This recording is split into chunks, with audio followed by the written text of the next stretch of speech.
Hello friends, welcome to सक्षम scholar. ये हमारी सीरीज का लेक्चर 14 है। तो चलिए इसको स्टार्ट करते हैं। सबसे पहला क्वेश्चन फिल्म वेजेस की बात कर रहा है, यानी फिल्म वेज डोजीमीटर। कौन सी स्टेटमेंट इसमें सही है ये बतानी है हमें। ऑप्शन ए कह रहा है can not distinguish between low and high energy X-ray. Option B can measure dose of 0.01 milligray. Option C are insensitive to heat. Option D estimate the dose from the film optical density. तो कौन सा option हमारा जो film bed डोजीमीटर है उसके लिए correct है। तो हमारा ऑप्शन डी करेक्ट है, estimate the dose from the film optical density. अब इसमें ऑप्शन ए दिया हुआ है, ठीक है, ये इनकरेक्ट क्यों हो जाएगा। कह रहा है can not distinguish between low and high energy X-ray. ठीक है, यहाँ पे कैन नॉट दिया हुआ है, जबकि ये लो से हाई एनर्जी सबको मेजर करता है। इसमें हमारे 6 फिल्टर लगे होते हैं। ठीक है, ऑप्शन भी कह रहा है कैन मेजर डोजेस ऑफ 0.01 मिलीग्रे, जबकि ये कितने तक मेजर करता है हमारा 10 मिली सेवर्ट तक। ठीक है, 10 मिली सेवर्ट तक, सॉरी 10 मिली सेवर्ट। ठीक है, option C are insensitive to heat, जबकि हमारा क्या होता है सेंसिटिव होता है। ठीक है, तो हमारा ऑप्शन डी करेक्ट हो जाएगा। अगला क्वेश्चन कह रहा है व्हेन हीटेड टीआरडी एमिट, कि जब टीआरडी को हीट करते हैं तो क्या एमिट करता है। Option A x ray, B characteristic x ray, C photo electron, D light. तो जब हम टीआरडी को हीट करते हैं क्या हमारा लाइट एमिट होता है। ठीक है, हमारा ऑप्शन डी करेक्ट हो जाएगा। अगला क्वेश्चन कह रहा है what describe the electron cloud created by heating the filament, कि जब हम फिलामेंट को हीट करते हैं वो इलेक्ट्रॉन क्लाउड बनाते हैं, उसको हम क्या कहते हैं। Option A thermal emission, option B subatomic emission, option C hysteresis, option D saturation current. तो क्या होता है थर्मियोनिक एमिशन।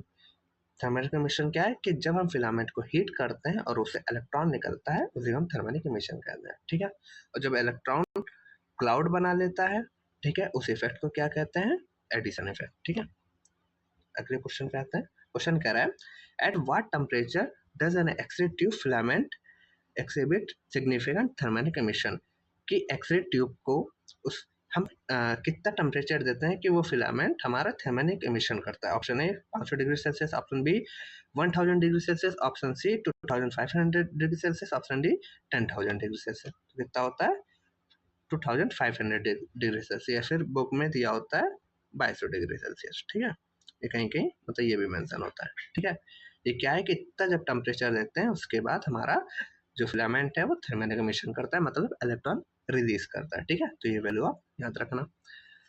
अगला क्वेश्चन कह रहा है which of the following generator produce the smallest ripple in exposure output from the diagnostic x ray tube, कि पूछ रहा है इनमें से कौन सा जनरेटर है जो स्मॉलेस्ट रिपल देता है, स्मॉल रिपल एक्सपोजर आउटपुट देता है डायग्नोस्टिक एक्सरे ट्यूब में। क्या हो जाएगा सिंगल फेज 2 पल्स की 3 phase 6 pulse, option C 3 phase 12 pulse, option D high frequency. तो हमारा क्या होगा ऑप्शन डी हाई फ्रिक्वेंसी जो होता है वो स्मॉलेस्ट रिपल फैक्टर देता है। ठीक है, या फिर नेग्लिजिबल। ठीक है, अगले क्वेश्चन पे आते हैं।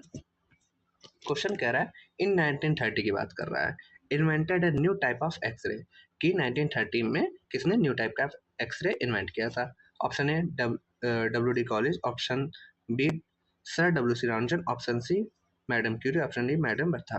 तो क्या हो जाएगा ऑप्शन ए करेक्ट हो जाएगा डब्ल्यू डी कॉलेज। ठीक है, इन्होंने क्या किया था हमारा जो न्यू टाइप ऑफ एक्सरे है उसको उसकी खोज की थी इन्होंने।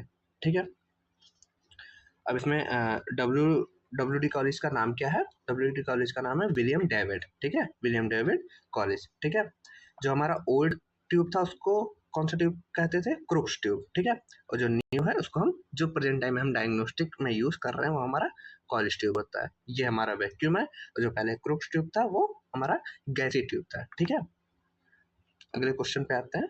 तो हमारा ऑप्शन इसमें ए करेक्ट होगा। ठीक है, डब्ल्यू डी कॉलेज ने 1930 में जो हमारा न्यू टाइप का एक्सरे है उसको जनरेट किया था। हाँ, न्यू टाइप का एक्सरे मतलब क्या है हमारा, जिसमें हम एनोड रोटेटिंग एनोड यूज करते हैं। ठीक है, उसको हम न्यू टाइप का एक्सरे बोलते हैं। ठीक है, पहले में हमारा स्टेशनरी था, अब रोटेटिंग। ठीक है, अगला क्वेश्चन जिसे या फिर हम मॉडर्न एक्सरे बोलते हैं। अगला क्वेश्चन कह रहा है the distance between the filament and target is centimetre, मतलब कि जो हमारा फिलामेंट होता है और टारगेट, ठीक है, कि जो हमारा ये कैथोड साइड होता है, प्लस साइड होता है, ठीक है, इसके बीच की ये जो डिस्टेंस होती है ये कितनी होती है? 3 to 5, 1 to 3, 3 to 4, 4 to 5, तो कितनी होती है? 1 to 3 सेंटीमीटर, ठीक है। इसके बीच की जो डिस्टेंस होती है वो 1 से 3 सेंटीमीटर होता है, ठीक, किसकी? कैथोड से एनोड के बीच की डिस्टेंस, ठीक है। हमारा ऑप्शन भी करेक्ट हो जाएगा। अगला क्वेश्चन कह रहा है the binding energy of an electron in K shell of the tungsten is about, ठीक है, किस बाइंडिंग एनर्जी की बात कर रहा है? किसके? टंगस्टन के इलेक्ट्रॉन के सेल की, ठीक है। के सेल की बाइंडिंग एनर्जी कितनी होती है? Option A 80 kilo electron volt, option B 60 kilo electron volt, option C 90 kilo electron volt, option D 70 kilo electron volt. कितना हो जाएगा हमारा? 70 किलो इलेक्ट्रॉन वोल्ट, ठीक है। अगले क्वेश्चन पे आते हैं। क्वेश्चन कह रहा है anode angle very from degree, ठीक है। ये जो एनोड एंगल होता है, ठीक है, इसकी बात कर रहा है। जो एनोड एंगल होता है, ये जो एंगल है इसको एनोड एंगल बोलते हैं। कितना डिग्री होता है? 6 to 20, option B 20 to 30, option C 30 to 40, option D 40 to 50। कितना हो जाएगा?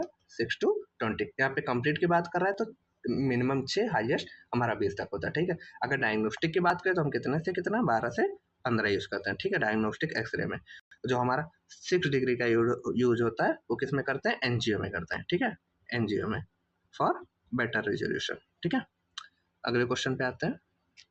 क्वेश्चन कह रहा है the anode and the cathode are enclosed in है, ठीक है, कि जो हमारा एनोड और कैथोड होता है वो किसमें इनक्लोज होता है, ठीक है, कि जैसे ये हमारा हो गया भाई कैथोड हो गया, ठीक है, नेगेटिव साइड हो गया, ये हमारा एनोड साइड हो गया, और ये जो जिस चीज में कवर होता है इसको हम क्या बोलते हैं? ऑप्शन है borosilicate glass, option B plastic, option C steel, option D iron. तो हमारा क्या होगा? बोरोसिलिकेट ग्लास या फिर पायरेक्स, ठीक है, पायरेक्स, ठीक है। पायरेक्स क्या है? ब्रांड नेम है, बोरोसिलिकेट ग्लास का नाम है, ठीक है। दोनों में कंफ्यूजन क्रिएट होती है। अगला क्वेश्चन कह रहा है लीकेज रेडिएशन पे है। The leakage radiation measure at the distance of, कितने डिस्टेंस पे मेजर करते हैं? फ्रॉम द सोर्स से सेल नॉट एक्सटीव एमआर, कितने मिली रॉन्जन से ज्यादा नहीं होना चाहिए इन कितने घंटे में? when the tube is operated at its maximum current from the maximum rated tube potential. Option A 3001, option B 101, option C 210, option D 511, ठीक है। कह क्या रहा है कि जो हमारा सोर्स है, सोर्स यानी एक्सरे ट्यूब, मान लीजिए ये हमारा सोर्स है, ठीक है, इस सोर्स एक्सरे ट्यूब से कितनी डिस्टेंस पे जो लीकेज रेडिएशन है वो कितने मिली रॉन्चन होनी चाहिए कितने टाइम में, ठीक है। तो क्या होता है कि 1 मीटर, ठीक है, ट्यूब से 1 मीटर दूरी पे कितने टाइम में? 1 घंटे में जो वैल्यू आनी चाहिए कितनी आनी चाहिए? 100 मिली रॉन्जन, ठीक है, लीकेज रेडिएशन की ये वैल्यू होती है कि 100 milli roentgen per hour at 1 meter from the source, ठीक है। तो कितनी होगी? 1 मीटर पे 100 होगी milli roentgen at 1 hour. Option B correct हो जाएगा। किसके अकॉर्डिंग ये वैल्यू है? NCRP, ठीक है। जब भी हम एक्स्ट्रा ट्यूब लेते हैं उसकी कुछ ना कुछ लीकेज रेडिएशन होती है, वो इतने से ज़्यादा नहीं होनी चाहिए, ठीक है, वरना वो NCRP से वेरीफाई नहीं होता है, ठीक है। अगले पे आते हैं। क्वेश्चन कह रहा है special shape of filter are used in CT imaging system are compensate for the shape of head और बॉडी, ठीक है। Option A wedge, option B bilateral wedge, option C throw, option D bowl type, ठीक है। तो हमारा जो special bowl type जो shape का फिल्टर होता है वही हमारा कंपनसेट करता है for the shape of head और बॉडी, ठीक है। हमारा ऑप्शन डी करेक्ट हो जाएगा। अगला क्वेश्चन कह रहा है an particle is helium nucleus that contains 2 proton and 2 neutron, ठीक है। इनमें से कौन सा पार्टिकल है जो कि 2 प्रोटॉन 2 न्यूट्रॉन कंसिस्ट करता है? Option A alpha, option B beta, option C gamma, option D neutron. तो जो हमारा अल्फा पार्टिकल होता है वो हमारा 2 प्रोटॉन 2 न्यूट्रॉन कंसिस्ट करता है। हमारा ऑप्शन ए करेक्ट हो जाएगा। अगले क्वेश्चन पे आते हैं। क्वेश्चन कह रहा है allow electron to flow in only the direction, ठीक है। इनमें से कौन सा ऐसा इंस्ट्रूमेंट होता है जो इलेक्ट्रॉन को सिंगल डायरेक्शन में फ्लो करने के लिए फ्लो कराता है? Option A resistor, option B diode, option C ammeter, option D voltmeter. तो हमारा क्या हो जाएगा? डायोड हो जाएगा, ठीक है। डायोड ही होता है जो हमारा यूनिडायरेक्शनल फ्लो कराता है, ठीक है। ऑप्शन बी करेक्ट हो जाएगा। The degree to which a material can be magnetize is, कि कितने डिग्री पे वो मटेरियल मैग्नेटाइज हो जाएगा, उसको हम क्या बोलते हैं। Option A magnetic susceptibility, option B magnetic dipole movement, option B magnetic induction, option D कह रहा है मैग्नेटिक फील्ड। तो हमारा क्या होगा, ऑप्शन ए करेक्ट हो जाएगा, उसको हम क्या बोलते हैं, मैग्नेटिक ससेप्टिबिलिटी। ठीक है, अगले क्वेश्चन पे आते हैं। क्वेश्चन कह रहा है a transformer with a turn ratio greater than 1 is, कि अगर कोई ट्रांसफार्मर है उसका टर्न रेशियो ग्रेटर देन 1 आ रहा है, उसको हम क्या बोलेंगे। मतलब कहना क्या रहा है, number of secondary coil is current, number of primary coil, जो वैल्यू होगी वो ग्रेटर देन 1 होगी। ठीक है, उसको हम क्या बोलेंगे, step down transformer, option B isolation transformer, option C step up transformer, option D auto transformer. तो जब भी जो टर्न रेशियो की वैल्यू अगर ग्रेटर देन 1 आ रही है, 1 या ग्रेटर देन 1 आ रही है, तो हमारा स्टेप अप होगा। ठीक है, वोल्टेज वो इंक्रीज करेगा और करंट डिक्रीज करेगा। ठीक है, अगर यहाँ पे 1 से कम आ रही होती तो हमारा क्या हो जाता है, स्टेप डाउन हो जाता है। ठीक है, अगले क्वेश्चन पे आते हैं। क्वेश्चन कह रहा है the measure the voltage provide the X-ray imaging system and adjust the voltage to precisely 220 volt. ठीक है, कि इनमें से ऐसी कौन सी डिवाइस है जो मेजर करती है वोल्टेज प्रोवाइड टू, जो एक्सरे इमेजिंग सिस्टम को प्रोवाइड की जा रही है, और एडजस्ट, जो उसको एडजस्ट करती है द वोल्टेज प्रिसाइजली 220 वोल्ट। ठीक है, कि 220 वोल्ट ही रहे, अगर ज़्यादा है तो उसको कम कर देती है और कम है तो उसको ज़्यादा कर देती है। ऐसी कौन सी डिवाइस है, और साथ ही साथ उसको मेजर करती है। Option A land compensator, option B voltmeter, option C rheostat, option D resistor. तो हमारा जो लैंड कंपनसेटर है ये वर्क करता है। ठीक है, कि उसको जो वोल्टेज प्रोवाइड कर रहा है उसको मेजर करता है, साथ में उसको एडजस्ट करने का भी काम करता है। ठीक है, यहाँ कंफ्यूजन हो जाती है वोल्ट मीटर में। वोल्ट मीटर हमारी वो डिवाइस है जो कि हमारे वोल्ट को मेजर करती है कि कितना वोल्ट सप्लाई किया जा रहा है। ठीक है, तो हमारा ऑप्शन ए करेक्ट हो जाएगा। अगला question, 3 phase 12 pulse power result is only ripple. ठीक है, कि जो हमारा 3 फेज 12 पल्स होता है जनरेटर, उसमें रिपल फैक्टर कितने परसेंट होता है। तो हमारा ऑप्शन ए दिया है 14%, ऑप्शन बी 4%, ऑप्शन सी 20%, 30%। हमारा क्या हो जाएगा, 4%। ऑप्शन बी हमारा करेक्ट हो जाएगा। अब अगले क्वेश्चन पे आते हैं। क्वेश्चन कह रहा है filament of X ray tube is usually made up of, X ray tube में जो फिलामेंट होता है वो किसका बना हुआ होता है।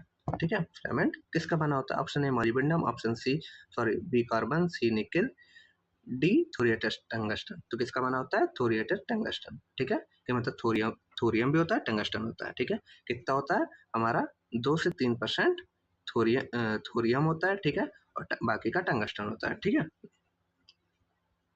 अगले क्वेश्चन पे आते हैं। क्वेश्चन कह रहा है when a smaller image receptor is used anode angle can be.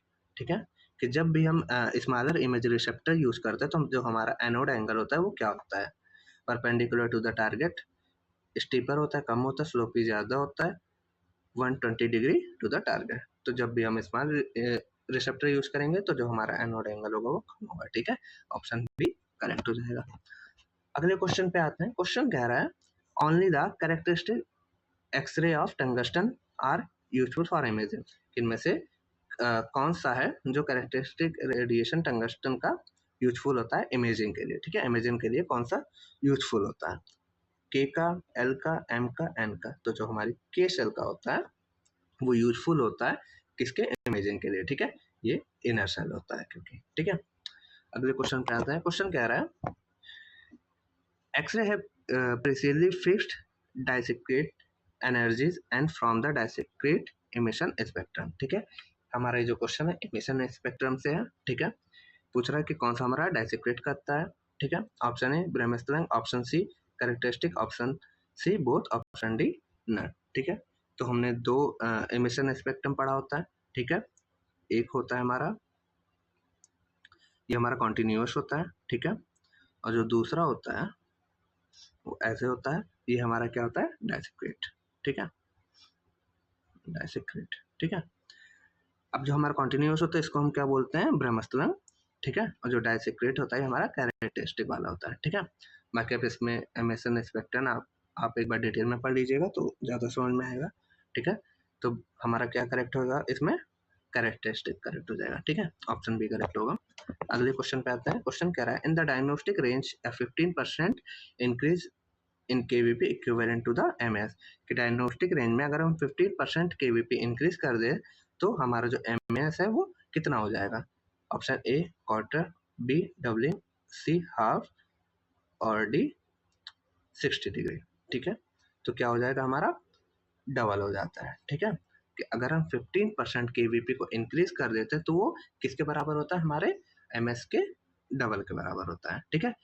ये 15% रूल हम पढ़ते हैं या फिर 15% केवीपी रूल के नाम से ये रूल हम पढ़ते हैं। किस लिए यूज करते हैं, हमारे पेशेंट प्रोटेक्शन के लिए, ठीक है। एमएस देते हैं तो हमारी भाई प्राइमरी ज़्यादा निकलती है, ठीक है, जिस वजह से पेशेंट को रेडिएशन ज़्यादा निकलती है। तो पेशेंट को कम रेडिएशन देने के लिए, डोज रिडक्शन करने के लिए हम ये रूल यूज करते हैं, जिससे हम केवीपी 15% बढ़ा देते हैं, ठीक है। तो हमारे वो दुगने एमएस के बराबर काम करता है। अगले क्वेश्चन पे आते हैं। क्वेश्चन कह रहा है and increase the voltage repel in quantity and quality, कि अगर हम वोल्टेज रिपेल को इंक्रीज कर देते तो क्वालिटी और क्वांटिटी पे क्या इफेक्ट पड़ता है, इंक्रीज होगी, डिक्रीज होगी, नो इफेक्ट होगा, नन ऑफ दिस। तो क्या होता है कि अगर हम वोल्टेज का रिपेल इंक्रीज करें तो क्वालिटी और क्वांटिटी डिक्रीज होता है, ठीक है। इसीलिए हम क्या करते हैं कि जो रिपेल फैक्टर होता है वो हमारा नेग्लिजिबल होता है, ठीक है, हाई फ्रिक्वेंसी जनरेटर हम यूज करते हैं इसीलिए, ठीक है, कि हमारी जो क्वालिटी और क्वांटिटी है वो इंक्रीज हो, अच्छी मिले हमें। अगले क्वेश्चन पे, लास्ट क्वेश्चन पे आ रहे हैं। द एचवीएल क्या है, हाफ वैल्यू लेयर, ठीक है, ये फुल फॉर्म क्वेश्चन में क्वेश्चन आता है इस पे, half value layer of an X ray beam is the thickness of absorbing material is necessary to reduce the X-ray intensity to of its original value, ठीक है, कि आपने वो ओरिजिनल वैल्यू से वो कितने उसकी जो इंटेंसिटी है एक्सरे की वो कितनी रिड्यूस हो जाती है। ऑप्शन ए हाफ हो जाती है, ऑप्शन बी डबल हो जाती है, ऑप्शन सी 1/4 हो जाती है, ऑप्शन डी 1/16 हो जाती है। तो क्वेश्चन ही पढ़ के समझ में आ गया होगा भाई, हाफ वैल्यू लेयर बोलते ही हैं, ठीक है। तो हमारा ऑप्शन ए करेक्ट हो जाएगा, कितनी हो जाती है, हाफ हो जाती है, ठीक है। तो हमारे इस सीरीज के क्वेश्चन कंप्लीट हुआ। नेक्स्ट वीडियो में आगे के क्वेश्चन कंटिन्यू करेंगे। इसके अगर पीडीएफ चाहिए आपको तो हमारा टेलीग्राम चैनल ज्वाइन कर लीजिए, सक्षम स्कॉलर, उसी पे ये पीडीएफ इसकी अपलोड कर दी जाएंगी। आई होप ये आपको लेक्चर हेल्पफुल रहा हो। Thank you so much.